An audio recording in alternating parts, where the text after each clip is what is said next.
नमस्कार, आप देख रहे हैं न्यूज 24/7 इंडिया। मैं हूं आपके साथ सपना मदेशिया। चलिए शुरुआत करते हैं आज की कुछ खास खबरों से। अहमदाबाद मुंबई नेशनल हाईवे, जिसे देश की आर्थिक धड़कन कहा जाता है, आज अपनी जर्जर हालत और गहरे गड्ढों के कारण लोगों के लिए मुसीबत बन गया है। खासतौर पर वलसाड जिले से गुजरने वाले इस मार्ग की दुर्गति ने स्थानीय जनता का जीना दूभर कर दिया है। इस समस्या को लेकर शुक्रवार को वलसाड के टुकवाड़ा टोल प्लाजा के पास स्थित शिवम सोसाइटी के लगभग 400 महिलाओं ने सरकार और हाईवे अथॉरिटी के खिलाफ जोरदार प्रदर्शन किया। महिलाओं ने पहले हाईवे पर चक्का जाम कर प्रशासन को चुनौती दी। महिलाओं ने खाली मटकियां और थालियां लेकर सड़क पर उतरकर अनोखा प्रदर्शन किया। स्थानीय महिला मीना पटेल ने कहा कि ये हाईवे अब हादसों का अड्डा बन गया है। दोपहिया वाहन चालक आए दिन गिरते हैं।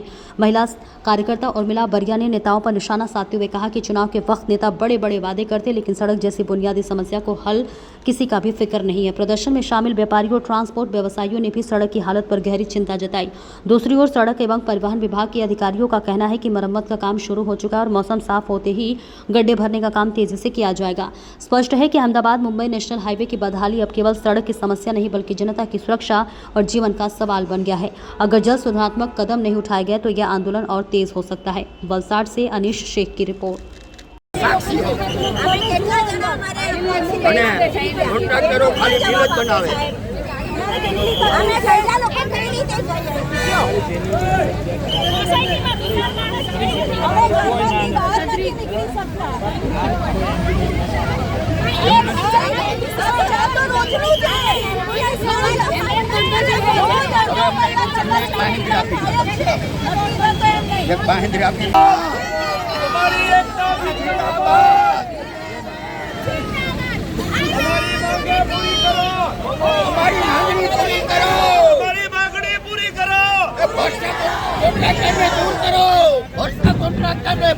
दूर करो અને ઊંઘી ગયેલા નેતાઓને જાગૃત કરો।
ટ્રાફિકનું જે છે એ ટ્રાફિકની ઇસ્યુના લીધે કે ટ્રાફિક આપણી પાસે પહેલે 10,000 કે 40,000 કે 80,000 ગાડી ફરતી હતી, હવે 1.5 લાખ થઈ ગઈ છે। એના લીધે આપણે એના ઉપર જે બી આપણે મટીરિયલ નાખે છે એ ટકતું નથી। હવે એનું મિલિંગ કરીને વ્યવસ્થિત શું કહો છો? આખું ચોમાસું ગયું એમ શરૂઆતથી લઈને આજ સુધી એમ એ બધી જ જગ્યા પ્રશ્ન છે અને બધી જગ્યાએ અમારો તો કેવું છે કે જ્યાં પણ ખાડો પડે તો અમારી પાસે કમ્પ્લેન કરવા માટે કોઈ પણ આવે છે, જો બી કસ્ટમર આવે છે અમારા ટોલ ઉપર, તમને એમને કહે જ છે કે ભાઈ જે બી હશે તમે કમ્પ્લેન બુક બી છે, તમે એમાં બી કમ્પ્લેન કરી શકો અને અમારી ઈમેલ આઈડી છે, મેલ પર બી તમે કરી શકો અને અમને તો તમે મૌખિક આપો જ છો, પણ અમે બી ના ઘડી અમે ફોરવર્ડ કરી રહ્યા છીએ. ચોમાસા દરમિયાન મેન્ટેનન્સ પાછળ કેટલા ખર્ચાયા હશે? અત્યાર સુધીમાં તે તો અમારી પાસે એનું એમાઉન્ટ ના હોય કે અમારું ટોલ લાઈન જે ટોલ કંપની છે તે અલગ છે, રોડ અને અલગ છે, બંને કંપની અલગ છે. આજે 4 મહિનાથી આ હાઈવે તૂટેલો હોય છે, એનાથી અકસ્માત થાય છે. અકસ્માતથી ઘણા પરિવાર બરબાદ થઈ ગયા. બીજી તો અમારી એવી લાગણી છે, હમણાં 4 દિવસથી વરસાદ નહોતો ને, એટલી ધૂળ ડમરી ઉડી કે અમારા સ્વાસ્થ્યને ઘણું નુકસાન થયું છે. અને ત્રીજું દુઃખ તો એ થાય છે કે અમે એને જેને ખોબા ભરીને મત દઈને ચૂંટેલા છે એ નેતા કંઈ અમારી સંભાળ લેવાય નથી આવતા.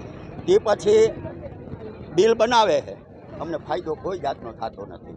ટ્રકવાળા, બાઇકવાળા, એના છોકરા બિચારા ઘરે હોય છે, એ કેટલું હેઠીના ટ્રક હલાવતા હોય છે. એ વેતના હું અહીંયા હાઈવે ઉપર બેઠો હું જોઉં છું. હવે અમારી એક જ માંગણી છે કે તત્કાલ આ રોડ બનાવે.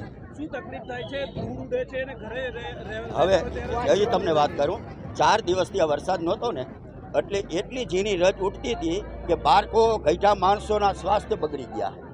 અને રાંધેલું અનાજ, અન્ન જેને કહેવાય, એ અમે ખાઈ શકતા નથી. એકવાર ખુલ્લું રહી જાય ને તો આવી પરિસ્થિતિ ઊભી થઈ છે. તો અમારી નમ્ર વિનંતી છે, 4 દિવસ માટે વરસાદ બંધ હતો તો તમારાથી અહીંયા 4 દિવસમાં રોડ બનાવવો હોય તો તમે રોડ થઈ શકે.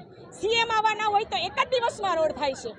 તો આટલા ધૂળ ઉડે છે, આટલા ખાડા છે, તો 4 દિવસ બંધ હતો તો ખોદીને અહીંથી ઉદવાડા અહીંયા અવધ સુધીનો રોડ 4 દિવસમાં ઓલરેડી થઈ જ જાય. તો એ કોઈને ના દેખાણું ખાડા. કાંઈ તમારે ટોલ લેવો હોય તો ટોલ માટે તો કોઈને જવા દેતા નથી. અને કાલે મારે શુભમથી અહીંયા ટીગરા સુધીના રસ્તામાં જાઉં હતું, મારી પાસે હેલ્મેટ નહોતો, તો મને આ ચલણ ભરાવેલું છે 500 રૂપિયાનું. કેટલાનું છે મેં હજી ભર્યું નથી, આજે ભરવાની છું. તો એ પૈસા લેવાય છે, પણ જે આ જરૂર છે એ થતું નથી. તો તમે ધૂળથી નાના બાળકોને શ્વાસમાં તકલીફ થાય છે. ખાડાના હિસાબે છોકરા 3-3, 4 વાગ્યા સુધી સ્કૂલેથી ઘરે નથી પહોંચતા. ભૂખા બિચારા ટ્રાફિકમાં બસમાં બેસે છે. ગ્રાઉન્ડમાં છોકરાને રમવા નથી જવાતું.